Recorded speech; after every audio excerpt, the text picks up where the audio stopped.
ગિરનારની તળેટીમાં આદિકવિ નરસિંહ મહેતાની પ્રતિમા સાથે છેડછાડની ઘટના સામે આવી છે। નરસિંહ મહેતાની પ્રતિમાનો હાથ કોઈ અજાણ્યા અસામાજિક તત્વએ તોડી નાખ્યો। આ ઘટનાની જાણ થતાં જ સ્થાનિક લોકો અને નરસિંહ મહેતાના ભક્તો રોષે ભરાયા।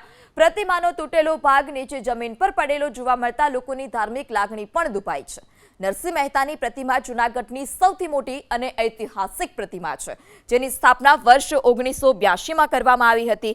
આ ઘટના અંગે ટ્રસ્ટે તાત્કાલિક ધોરણે નજીકની પોલીસ ચોકીમાં લેખિતમાં જાણ કરી અને વિધિવત ફરિયાદ નોંધવાની તજવીજ પણ હાથ ધરાઈ છે। પ્રતિમાના તાત્કાલિક સમારકામ અંગે વહીવટી પ્રશાસનને આ મામલે જાણ પણ કરવામાં આવી છે અને અપીલ પણ કરાઈ છે।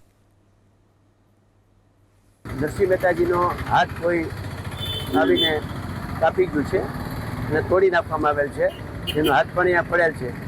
અમોએ પણ આ બાબતમાં પોલીસ ચોકીમાં જાણજોગ અરજી કરેલ છે અને આ બાબતે તંત્રશ્રી અને પોલીસ તંત્ર બંને સક્રિય પગલાં ભરી અને હવે પછી આવો બનાવ ન બને તે માટે એના ઘટતા પગલાં ભરે।